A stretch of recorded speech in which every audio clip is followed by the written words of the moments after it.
Hai hai hai flan-flan netizen di seluruh Indonesia dimanapun kamu berada, yang kadang komentarnya luar biasa. Ketemu lagi bersama kami di Yeni Channel. Pastinya channel yang sangat informatif dan juga akan menambah pengetahuan Anda. So, kali ini jangan kemana-mana, kita akan membahas topik-topik menarik yang ada di seluruh dunia.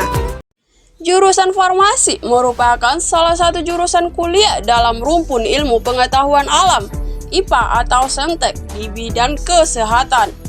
Jurusan farmasi fokus dalam mempelajari obat-obatan. Jurusan ini merupakan gabungan dari ilmu biologi, kimia, dan kesehatan. Di banyak perguruan tinggi, jurusan farmasi terdapat dalam Fakultas Farmasi. Di sebagian lainnya, jurusan ini masih tergabung dalam Fakultas Matematika dan Ilmu Pengetahuan Alam (FMIPA). Lulusan farmasi akan mendapatkan gelar sarjana farmasi atau S.Pharm.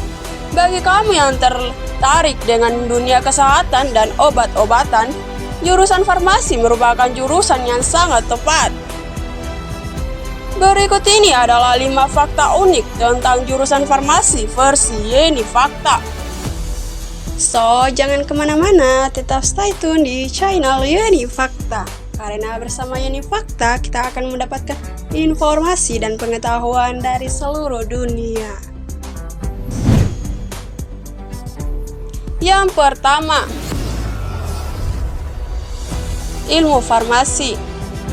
Bukan sekedar mempelajari cara dan teknologi pembuatan obat-obatan, ilmu farmasi juga mempelajari cara penyimpanan, penyediaan, dan penyalurannya.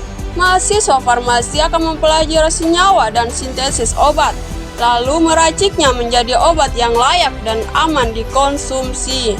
Farmasi juga berhubungan erat dengan penyebab penyakit, serta obat yang pas untuk menanganinya. Oleh karena itu, cara kerja obat di dalam tubuh akan dipelajari dengan detail.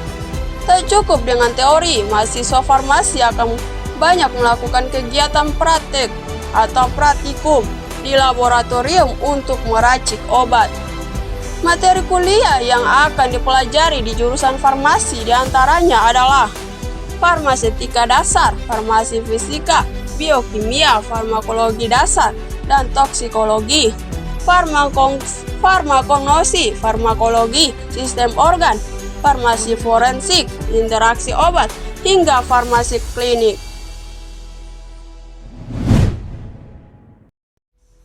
Yang kedua,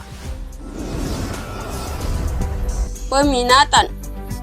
Jurusan farmasi juga memiliki konsentrasi atau peminatan yang memungkinkan mahasiswa untuk lebih fokus mendalami turunan bidang ilmu farmasi. Setiap universitas memiliki kebijakan tersendiri dalam menentukan peminatan ini. Secara umum, terdapat 4 peminatan dalam jurusan farmasi, yakni farmasi, sains, dan teknologi. Peminatan ini fokus pada pengembangan obat yang ada atau obat baru. Farmasi industri, konsentrasi ini mendalami industri pengolahan obat dan skala besar. Farmasi klinik, ilmu ini akan mempelajari farmasi untuk klinik, rumah sakit, dan apotek. Farmasi bahan alam, peminatan ini memfokuskan pada pembuatan obat yang berasal dari bahan organik atau bahan alam seperti obat herbal. Yang ketiga, lama dan tahapan kuliah. Kuliah farmasi dapat ditempuh dalam waktu sekitar 3,5 hingga 4 tahun untuk mendapatkan gelar sarjana farmasi. Setelah itu, lulusan S1 dapat mengambil pendidikan profesi apoteker selama 1 tahun untuk menjadi apoteker dan mendapatkan gelar APT. Prospek kerja bakal terbuka lebih lebar dengan mendapatkan gelar profesi apoteker ini. Yang keempat, prospek kerja. Ilmu farmasi bakal terus berkembang seiring berkembangnya manusia, penyakit, dan obat-obatan. Oleh karena itu, lulusan farmasi sangat dibutuhkan.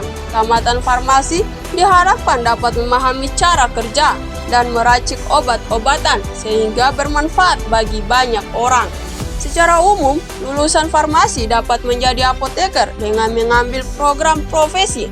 Seorang apoteker diharapkan dapat memberikan obat yang tepat untuk pasien sesuai dengan diagnosis dokter.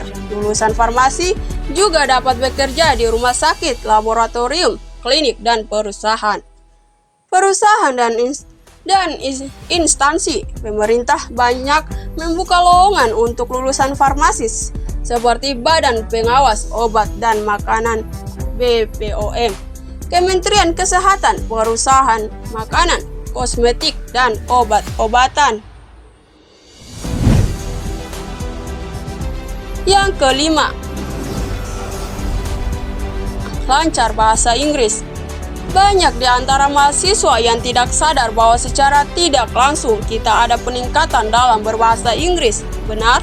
Karena tidak sudah berkut sama yang namanya jurnal atau artikel, baik itu nasional maupun internasional. Biasanya di farmasi selalu mengambil referensi dari jurnal internasional yang bahasanya itu bahasa Inggris.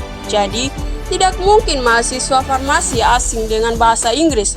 Karena perlahan seiring berjalannya waktu, kita juga bisa bahasa Inggris melalui pola-pola kalimat umum yang biasa digunakan.